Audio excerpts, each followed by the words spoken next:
और एक बार फिर पिछले 12 घंटों के सारे अपडेट्स लेके मैं आपके सामने एक बार फिर न्यूज रूम में मौजूद हूं। देखिए बड़ी खबर आ रही है। देखिए इस वक्त की बहुत बड़ी खबर, एक बार फिर डोनाल्ड ट्रंप के ऊपर हमले की कोशिश की गई है।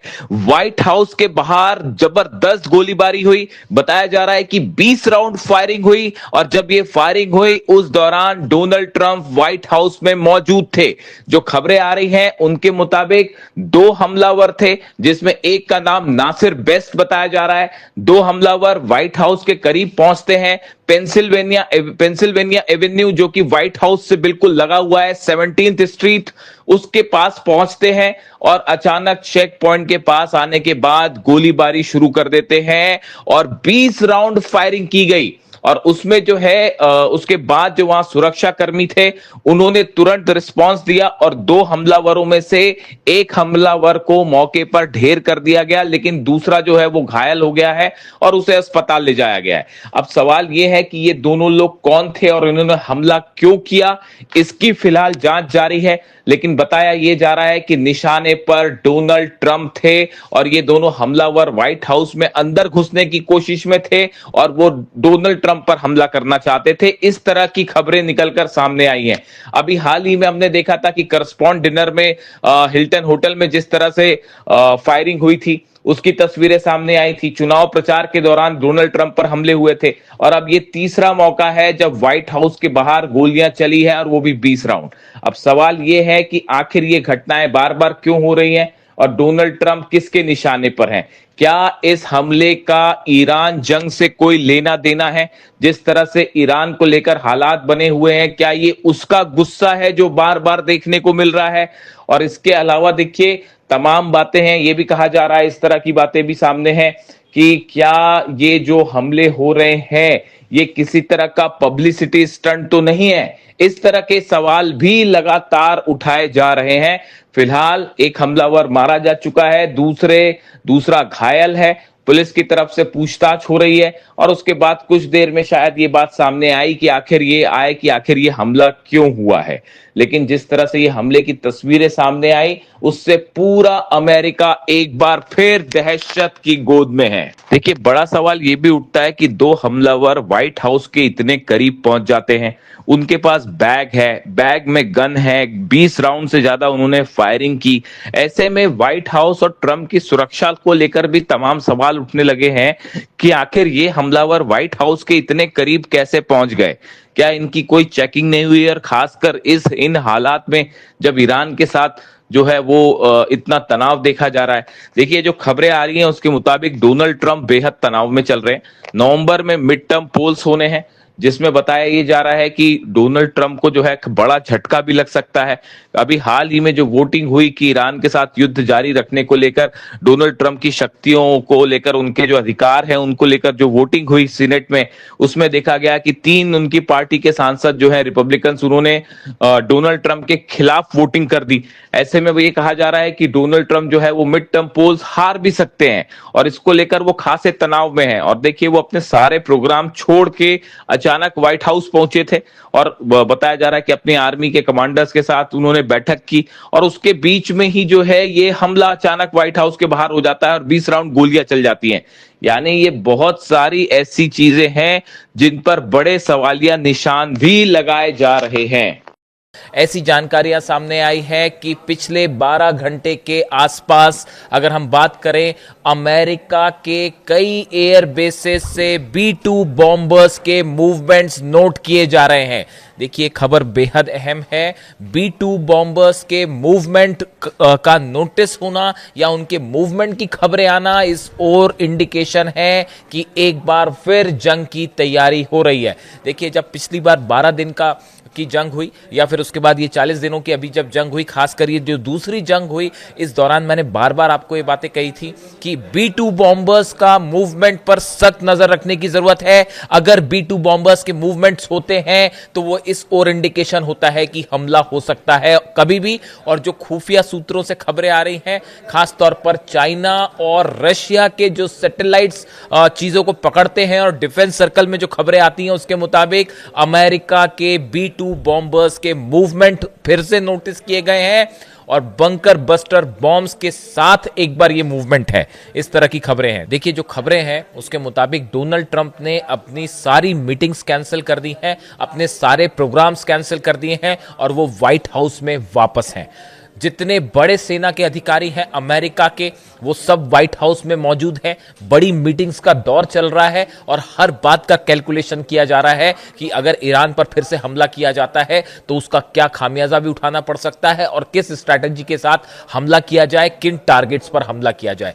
यानी जिसे कहते हैं कि एक आखिरी जो प्लान होता है उस पर काम तेजी से हो रहा है और जो सोर्सेज बता रहे हैं कि किसी भी वक्त एक बार फिर हमला हो सकता है, जंग हो सकती है। देखिए जो खबरें हैं इस बीच एक बहुत अहम खबर है। डोनाल्ड ट्रंप के एक बेहद करीबी शख्स ने, एक उनके पॉलिटिकल एडवाइजर हैं, उन्होंने भी B2 बॉम्बर्स को लेकर कुछ संकेत दिए हैं। देखिए जो खबरें छप रही हैं उसके मुताबिक fresh fears of a renewed US Iran conflict are spreading across the Middle East after Donald Trump aide Dan Scavino posted cryptic videos of America's deadly B2 Spirit bombers with no caption और explanation. देखिए ये जो Dan Scavino है ये Donald Trump के political adviser माने जाते हैं, बेहद करीबी हैं, व्हाइट हाउस के डिप्टी चीफ ऑफ स्टाफ है और माना जाता है कि डोनाल्ड ट्रंप के जो बड़े फैसले होते हैं इनमें इनकी अहम भूमिका होती है। इन्होंने B2 बॉम्बर के साथ एक पोस्ट डाला, उसमें कुछ नहीं लिखा, सिर्फ तस्वीर डाल रखी है जो बहुत गंभीरता से ली गई। देखिए क्या होता है जब आप वॉर कवर करते हैं या वॉर के बारे में वीडियोस बनाते हैं तो आपको कई सारी चीज़ों को एनालाइज करना पड़ता है कि जैसे फॉर एग्जांपल अली खामनेई साहब थे तो उनके जो कुछ करीबी लोग हैं उनकी वो एडवाइसेस हमेशा बेहद गंभीरता से लेते थे, चाहे अली लारिजानी साहब हों या दूसरे करीबी लोग हों, उनकी वो एडवाइसेस बड़ी गंभीरता से लेते थे। तो किसी भी लीडर के आसपास कौन उनके मिलिट्री एडवाइजर्स हैं, कौन उनके इकोनॉमिक एडवाइजर्स हैं, इनका बहुत महत्व होता है। और जंग होगी या नहीं होगी इसमें उस डोनाल्ड ट्रंप के फैसले से ज्यादा अहम है कि उनको एडवाइस करने वाले लोग क्या कह रहे हैं। अगर आप इस पे नजरें बनाए रखें तो आपको एग्जैक्ट एक आइडिया हो जाता है कि ये हमला होगा और कब तक होगा। तो ये एक बात है। तो देखिए ये इनका जो ये इशारा आया वो इस ओर बता रहा है फिर से कि एक बार फिर जंग हो सकती है। इसके अलावा देखिए मैं पहले अमेरिका की बातें कर रहा हूं कि क्यों अमेरिका की इस समय क्या स्थिति है, अलग अलग मूवमेंट्स को लेकर उस पर नजर रखना जरूरी है। अब्राहम लिंकन, मैंने आपको बताया अब्राहम लिंकन जो एयरक्राफ्ट कैरियर है उस पर भाई बार बार लगातार तेजी से मूवमेंट हो रहे हैं। उसमें F-18 जो फाइटर जेट्स हैं वो, F-35 जेट्स हैं वो, उनकी बार बार मूवमेंट है, वो टेक ऑफ कर रहे हैं, प्रैक्टिस ड्रिल कर रहे हैं। अमेरिकन एयरफोर्स की, अमेरिकन नेवी की, अमेरिकन आर्मी की एक खास बात है, अगर आपने ये नोटिस किया हो तो जब भी वो कोई बड़ा अटैक करते हैं उसके पहले उनकी एक प्रैक्टिस जरूर होती है, एक आप ये कह लें एक ड्रिल छोटी सी जरूर करते हो। वो भले ऐसा ना हो कि वो आज ही हमला करें लेकिन एक वॉर प्रैक्टिस वो जरूर करते हैं। आप नोट करके रखिएगा, ये हमेशा की बात है। जब भी कोई बड़ा मूवमेंट होगा उसके पहले आप देखेंगे कि हलचल दिखाई देने लगेगी, आपको B2 बॉम्बर्स उड़ने की खबरें आने लगेंगी या फिर एयरक्राफ्ट कैरियर्स है उससे प्लेन्स टेक ऑफ करने लगेंगे या जो नेवी है उसकी एक मिनी एक्सरसाइज शुरू हो जाएगी। अब ये सब कुछ फिर वैसा ही हो रहा है जैसे कि इस बार की अभी जो जंग थी 40 दिन की सीज फायर के पहले वो मूवमेंट हुए थे हॉर्मुज के आसपास, ओमान की खाड़ी के आसपास, अरब सागर में। ये सब मूवमेंट इस ओर इशारा कर रहे हैं कि एक बड़े हमले की तरफ मामला आगे बढ़ रहा है। अब बात करते हैं ईरान की तैयारियों की कि ईरान क्या करने जा रहा है। देखिए ईरान की तरफ से जो खबरें हैं, एक तो ये लगातार ये कोशिशें चल रही है, 5 अरब देश, मैंने आपको पिछले वीडियो में बताया था, वो लगातार ये कोशिश कर रहे हैं कि किसी तरह से कोई बातचीत का रास्ता निकल आए और युद्ध ना करना पड़े। इस तरह की कोशिश अरब देशों की है क्योंकि उनके ऊपर संकट है ईरान की मिसाइल्स का कि ईरान अगर हमला करेगा तो फिर क्या होगा। तो वो नहीं चाह रहे कि जंग हो और इसमें बड़ी अहम भूमिका जो है वो सऊदी की भी है। जो खबरें अब आ रही हैं उसके मुताबिक मोहम्मद बिन सलमान नहीं चाहते कि किसी तरह का हमला ईरान पे हो। देखिए ये बड़ी डेवलपमेंट है, मैं पिछले 3-4 वीडियो में ये बात कह चुका हूं और ये बड़ी नोटिसेबल बात है। देखिए पहले ये माना जाता था, इस तरह की खबरें आती थी कि पूरे मिडिल ईस्ट में एक छोर पर सऊदी खड़ा हुआ है, एक छोर पर ईरान खड़ा हुआ है और दोनों को आपस में लड़ा के अमेरिका जो है वो हमेशा दोनों को लड़ाने की कोशिश करता है और यहां पे रिसोर्सेज पर कब्जा करने की कोशिश करता है। इस तरह के एक्सपर्ट्स अपनी राय देते थे। लेकिन इस 40 दिन की जंग के बाद, ये जो दूसरे जंग हुई अभी 12 दिन की जंग के बाद, ये अभी इस वक्त की जो जंग हुई, इसके बाद से सऊदी के स्टैंड में खासा परिवर्तन आया। उसकी बड़ी वजह ये है, दो वजह है उसकी। पहली बात तो ये कि सऊदी को ये बात समझ में आ गई है कि भाई हमारी रक्षा करने के लिए तो ना अमेरिका आ सकता है और ना इजराइल हमें बचा सकता। बात नंबर एक। बात नंबर दो, मोहम्मद बिन सलमान अपना जो प्लान लेके चल रहे हैं 2030 का, इकोनॉमिकली जो है वो मजबूत बनाना है सऊदी को और एक बड़ा रोल प्ले करना चाहते हैं। वो प्लान पूरी तरह से ध्वस्त हो जाएगा अगर ये जंग होती है। बात नंबर तीन, इजराइल और सऊदी के बीच में खासा डिफरेंस ऑफ ओपिनियन देखा जा रहा है इस जंग को लेकर। जहां नेतन्याहू चाहते हैं कि हर कीमत पे जंग हो जाए, वहां मोहम्मद बिन सलमान इस बात को लेकर राजी नहीं है। वो इजराइल के इस बढ़ते प्रभाव से भी सहमत नहीं है। तो ऐसी स्थिति में एक बड़ा फंडामेंटल चेंज है ये कि सऊदी के आप स्टैंड्स देखिए, वो नहीं चाह रहा फिलहाल कि ईरान पर हमला किया जाए। तो 5 देशों की एक कोशिश है। जनरल मुनीर ने जो बात की नहीं की वो एक अलग बात है, वो आप अलग से देख सकते हैं। लेकिन देखिए, इस बीच में जो बड़ी खबर यह है कि ईरान ने अपने एयर स्पेस का कुछ हिस्सा बंद कर दिया है। ये वो हिस्सा है एयर स्पेस का जहां पर ईरान ये मान के चलता है कि यहां पर हमला होना तय है, अमेरिका के टारगेट्स लॉक हैं। वो सब जान रहे हैं, अगर आप थोड़ा सा रिसर्च करें आप सब जान रहे हैं इस्फहान पर बड़ा हमला होने वाला है, इस्फहान, और उसके लिए तैयारी करी है जबरदस्त ईरान ने।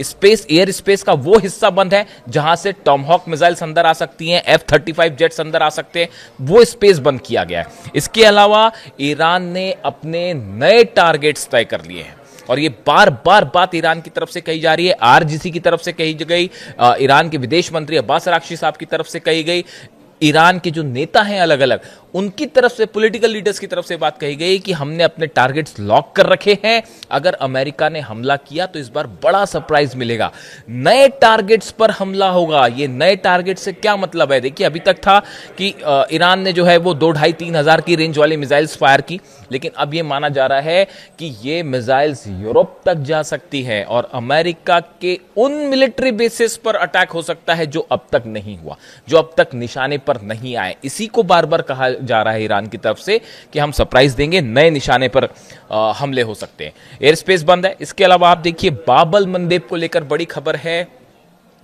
हूती की तरफ से बयान आया है, हूती के जो चीफ हैं उनकी तरफ से बयान आया है, अब्दुल मलिक अल हूती की तरफ से, कि अगर किसी भी तरह का कोई भी हमले की कोशिश हुई तो उसका नतीजा होगा फौरन बाबल मंदेब बंद कर दिया जाएगा।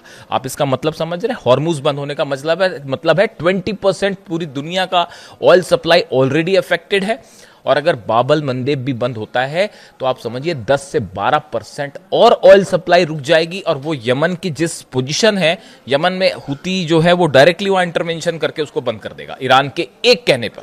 उसका नतीजा ये होगा कि 12% और ऑयल सप्लाई रुकती है, यानी टोटल 32% ऑयल सप्लाई रुकने के बाद तेल की कीमतों में आग लग जाएगी। और उसको कैसे हैंडल किया जाएगा? देखिए, यही वजह है यमन के आसपास भी अमेरिकन जेट्स का मूवमेंट देखा जा रहा है। अमेरिका भी इस बात को समझ रहा है कि अगर बाबल मंदेब बंद हुआ तो कैसे काउंटर किया जाए, इसकी तैयारी भी अमेरिका की तरफ से शुरू हो गई है। और बाबल मंदेब के आसपास भी अमेरिकन शिप्स देखे जा सकते हैं, अमेरिका के वॉर जेट्स देखे जा सकते हैं। इसीलिए भी हूती जो है वो ज्यादा एग्रेसिव हो गया है अमेरिका को लेके। इसके अलावा देखिए, बड़ी खबर जो है, हॉर्मुज में जबरदस्त तनाव है। हालात ये है, आमने सामने खड़े हुए हैं ईरान की बोट्स, ईरान के जहाज और अमेरिका के जहाज, और बिल्कुल कम डिस्टेंस पे। और हालात ये है कि वहां से एक एक जहाज निकलना जो है वो इतना मुश्किल हो जा रहा है कि दोनों देश उस पर जो है वो नजरें गड़ाए बैठे हैं कि ये जहाज किसका आ रहा है और कैसे निकलेगा। यानी हॉर्मुज में, और कई खबरें ऐसी हैं हॉर्मुज से लगातार फायरिंग हो रही है। हॉर्मुज में कई खबरें सामने नहीं भी आ रही है। कल केशम आइलैंड पर फिर से धमाका हुआ है। पूरे जितने आइलैंड्स हैं, चाहे केशम हो, अबू मूसा आइलैंड हो, खार्ग आइलैंड हो, इन सब आइलैंड्स पे लगातार ड्रोन मूवमेंट्स हैं और लगातार धमाके हो रहे हैं। ये कोशिश है ईरान के डिफेंस सिस्टम के मिसाइल्स को लोकेट करने के लिए। देखिए, कोई भी जब डिफेंस सिस्टम लगता है, चाहे वो रशिया ने दिया हो, चाइना ने दिया हो, उस डिफेंस सिस्टम को रीलोकेट करने में हमेशा टाइम लगता है, उसमें वो वक्त लेता है रीलोकेट करने में। यानी आपने एक बार लगा दिया तो लगा दिया, फिर वो मूवमेंट करने में थोड़ा वक्त लेता है। तो हमेशा हमले के पहले अमेरिका की तरफ से इस तरह से ड्रोन्स भेजे जाते हैं, और अगर ईरान के पास कोई इशारा नहीं है, उसको गिराना ही है, वो ड्रोन स्ट्राइक तो होने नहीं देगा, उसको गिराना ही है, तो वो जब उसको काउंटर अटैक करता है तो उसकी लोकेशंस मिलती है। अब ईरान इस बात की चिंता भी नहीं कर रहा, वो रिवील कर दे रहा है कि डिफेंस सिस्टम तेजी से मजबूत हुआ है। बल्कि जो खबरें आई हैं उसके मुताबिक ईरान ने इस सीज फायर के बीच में बहुत तेजी से अपने आप को मजबूत किया है। हर मामले में बताया जा रहा है जितने समय सीज फायर रहा, इसके बीच बीच में ही करीब 20,000 से ज्यादा नए ड्रोन्स बना दिए गए हैं, नए एडवांस टेक्नोलॉजी के साथ। मिसाइल्स की बात मैं अलग वीडियो में करूंगा, उसमें कई सनसनीखेज खुलासे ईरान की मिसाइल्स को लेकर।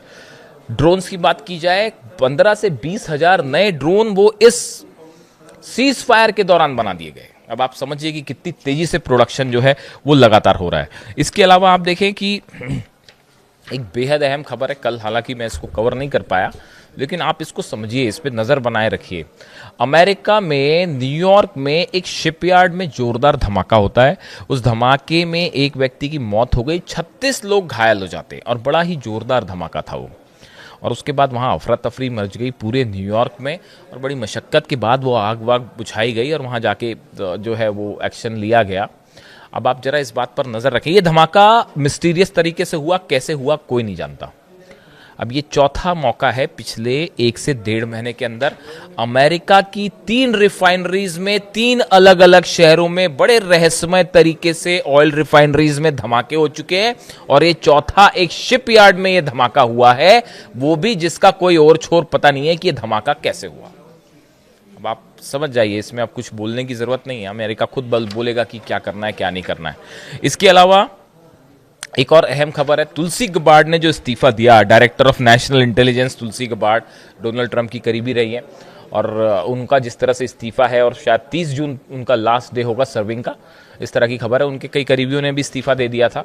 उसके बाद अब जो बात कही जा रही है वो बड़ी हैरान करने वाली बात है, और ये शोर इशारा कर रही है कि अमेरिका के एडमिनिस्ट्रेशन में एक बड़ी बगावत शुरू हो चुकी है ईरान को लेकर। यह अंदेशा जताया जा रहा है कि तुलसी गबार्ड कई नेशनल मुद्दों को लेकर बड़े खुलासे कर सकती हैं, और वो डोनाल्ड ट्रंप सरकार के बारे में कई ऐसी चीजें बता सकती हैं जो शायद पूरे अमेरिका में एक सनसनी फैला दे। देखिए, तुलसी गबार्ड, अब आप जब US director of national intelligence हैं तो उनके पास हर चीज की जानकारी है, ईरान से लेकर डोनाल्ड ट्रंप क्या कर रहे हैं, हर बात की जानकारी है। और ऐसे समय में अगर वो इस्तीफा देती हैं और इस बात को लेकर कि भाई उनकी बात नहीं बन रही है डोनाल्ड ट्रंप से, तो आप देखिए उन्होंने चाहे हवाना सिंड्रोम हो, कोविड-19 पैंडेमिक से लेके 2020 का जो यूएस प्रेसिडेंट इलेक्शन था, वहाँ से वेपनाइजेशन ऑफ फंडामेंट जो फेडरल गवर्नमेंट है, ऐसे तमाम मुद्दे हैं जिनके बारे में उनको बड़ी सारी जानकारियां हैं, और ईरान को लेकर तो बड़े एक्सक्लूसिव खुलासे कर सकती है वो। तो अब सबकी नजरें इस बात में है कि क्या तुलसी गबार्ड किसी तरह का कोई बड़ा खुलासा करेंगी, क्या वो डोनाल्ड ट्रंप के अगेंस्ट भी जा सकती हैं। इस तरह की तमाम चर्चाएं हैं सोशल मीडिया में, लेकिन थोड़ा सा इंतजार करना होगा इसको लेके।